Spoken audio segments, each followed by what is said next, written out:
Situationships versus godly relationship. Go.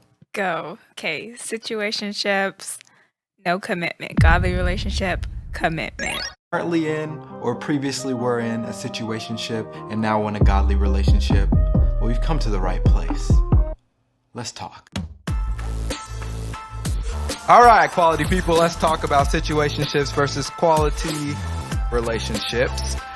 This is quality life, advice that leads to Christ if you about it. But if you're not, so Miss Kenya Mack, Josh Prophet. you're an expert on this, so I'm gonna let you take it away. Situationships versus godly relationship. Go. Go. Okay. Situationships, no commitment. Godly relationship, commitment. That's all it is. That's all it is. And that is your course, ladies and gentlemen. Okay, no, let's for real.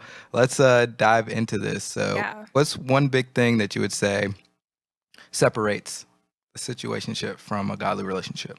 Well, from what I've personally experienced and also just listening to other people's stories about it, really, situationship is like you do all the relationship stuff without actually being in a relationship, which now that I have the wisdom about it, it's like that doesn't make any sense, especially as someone Right. who wants to be married one day. Like that just doesn't make Yeah, sense. I think you just hit on it because some people might say, "Oh, that sounds like a great idea."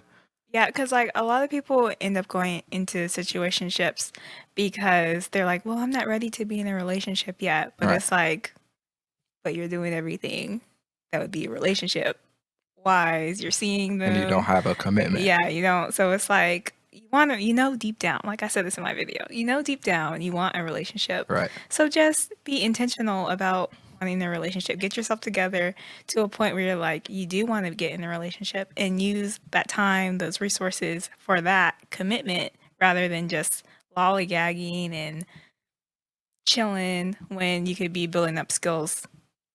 No, I hear you on that one. And I think that just brings up, that goes right into the three things that we think that you should do in order to avoid getting into a situationship. Starting with the first one, which is set intentions on date one.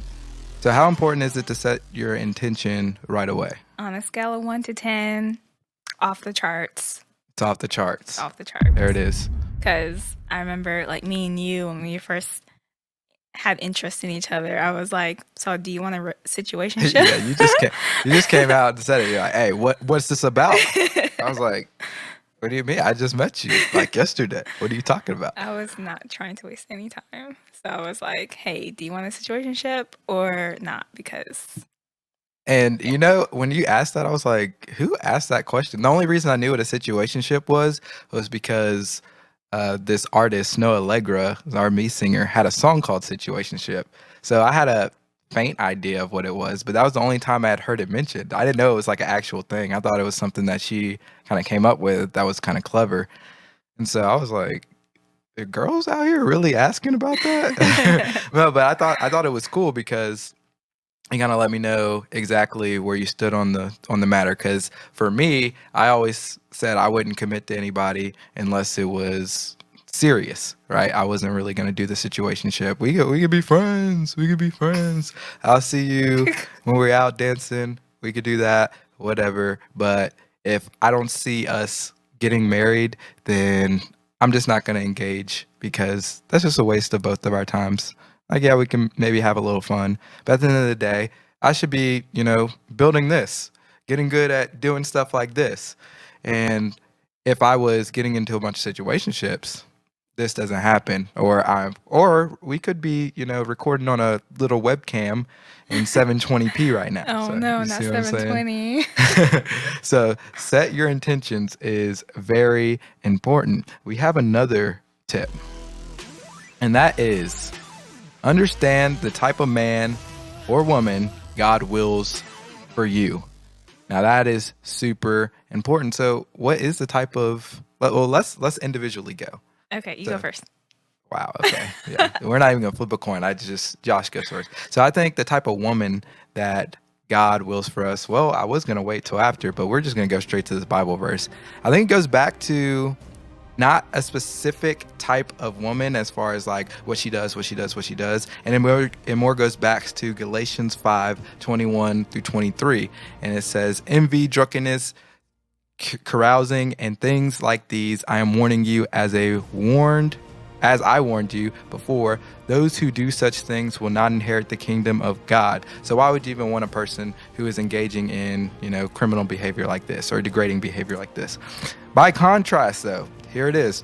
The fruit of the Spirit is love, is joy, peace, patience, kindness, generosity, faithfulness, gentleness, and self-control. There is no law against such things. And I think that encompasses who you should want to be with, whether you are a woman or a man.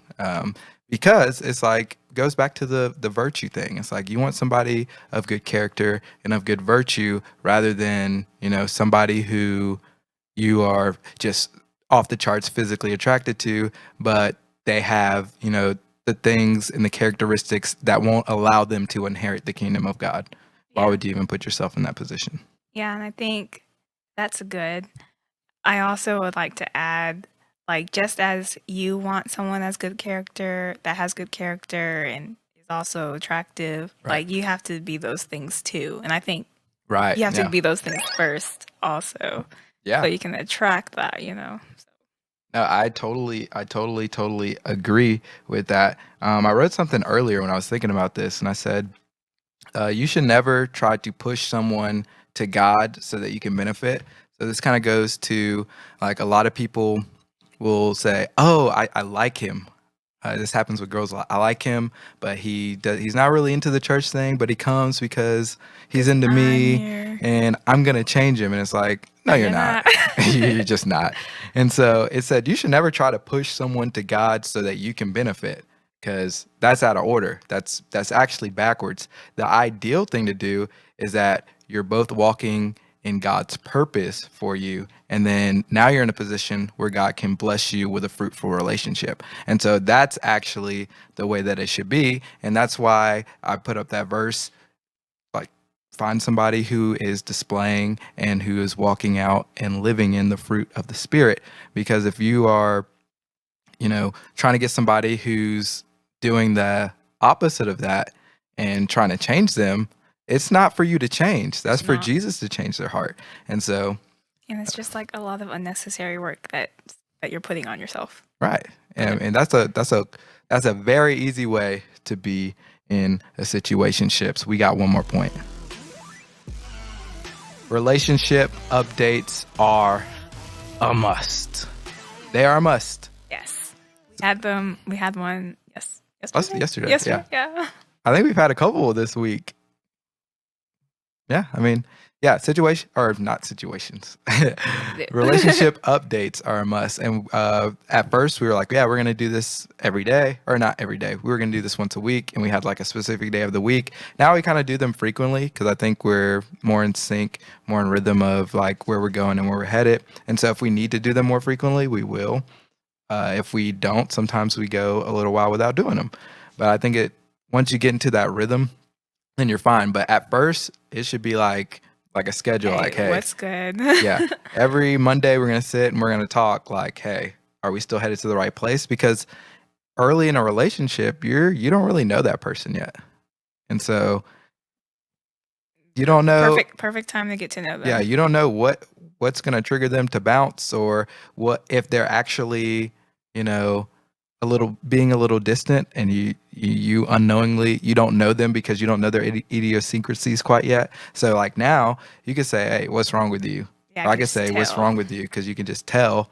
But if it was like a year and a half ago, you'd have been like, is there something wrong with them? If there's not, and if we don't have the updates to actually check in with each other, then it's like we're letting stuff, grow and fester that could be detrimental to your relationship and to a relationship that could have been fruitful. And so relationship updates are a must if you want to be in a fruitful relationship, but also to avoid situationships so that hey, like, you still committed to me, man? Like